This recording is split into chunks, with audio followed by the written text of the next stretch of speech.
Well, I was born in Toronto. I've been born and brought up over here, but my family's from an Indian background. So a lot of my life had to do with, I guess, a mix of Canadian culture as well as at home the Indian side of things.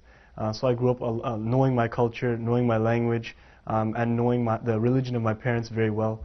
I grew up in the temple, and I would always go to summer camps and Sunday school, and always going to prayers and so on and so forth. So I went through a lot of, like, I guess, culturalization in both the culture of my parents and the culture that I was growing up in at school.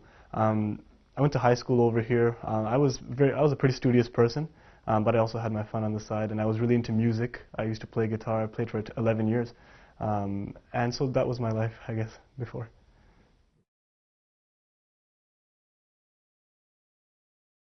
When I look back about how I came to Islam, it was really different from a lot of other people's because I didn't think that I had any kind of a problem or an emotional component that was leading me towards the truth.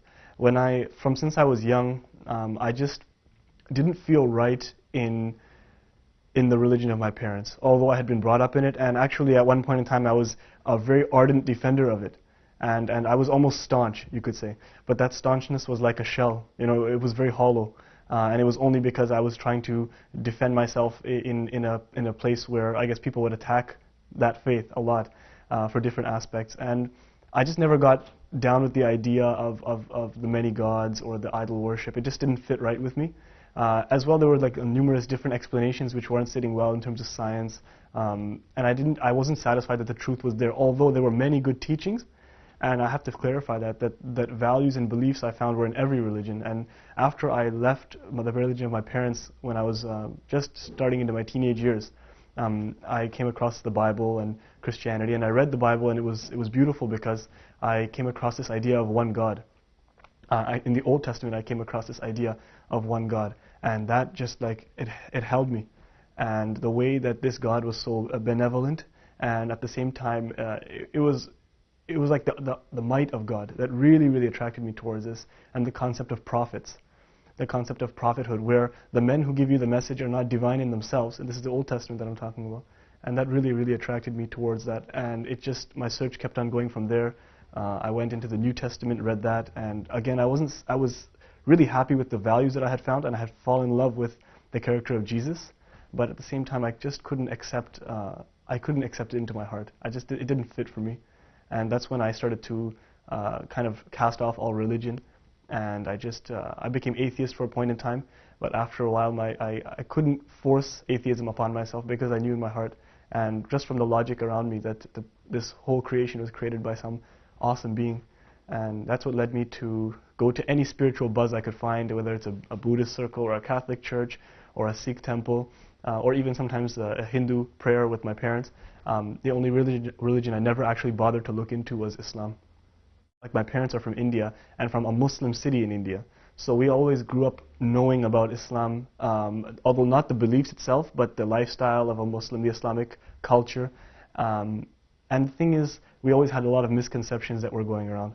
And so whenever I grew up in Islam, it was always centered around certain misconceptions, like misconceptions such as terrorism or the rights of women. These were always issues that always held me back from wanting to even look into the religion.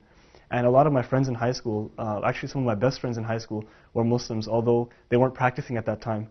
And I never got the message of Islam through their actions because we were doing the same things. And it's only once that I came into university and I found that it was a place where you could, I guess, open up your ideas a little bit more, question yourself and question those around you. I actually came across a book about science in the Quran, and I was doing a BSc at the time, and that stopped me cold in my tracks.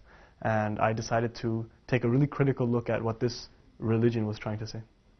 In terms of a defining moment, I can definitely say that the minute I came across a scientific fact in the Quran, like my thinking style is very rational. I like to think based on fact rather than emotion, because I've done a lot of emotional religious activity in different groups, and I knew that the truth wasn't only an emotional component, it was a logical, rational component.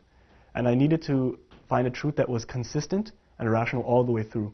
And when I came across, I guess, reading books about science in the Quran, that's what started to propel me towards finding out about the religion, but definitely the defining moment was the day I took my declaration of faith, the Shahada.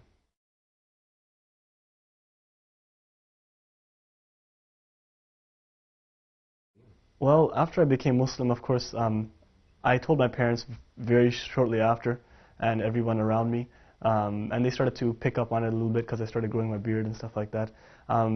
They have those same misconceptions that I had, and I don't blame them at all. Actually, it's an ignorance, and it's an innocent ignorance, where they had those misconceptions, and nobody had explained to them or reached out to them as to what the truth of Islam and the beauty of Islam really was. So when my family reacted slightly negatively towards me, I knew it was just their emotional reaction, and it was them not understanding that I had become a better person and why I'd made this change. When I became a Muslim, there was no real support network or a social web to kind of guide the new Muslims into their religion. And there wasn't a big machine to propagate the truth about the religion. And this is where I think my personal contribution can come, where I'm also trying to learn about the religion every day. And while I do that, I would like also to teach others and make the transition as easy as possible, as well to let people understand that when they become Muslims, they don't lose their identity. They're still who they are. They still have their interests and their likes and their dislikes. And I would like to make it easy for their families to let them know that that person is still them. That's still their son or their daughter or their brother and their sister. And that the only thing that's changed is their outlook. They've just come in touch with the greater reality.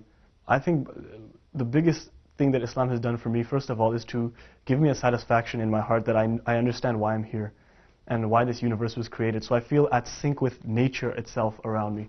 I feel in sync with every human being and all of nature, even inanimate, animate objects. It's beautiful.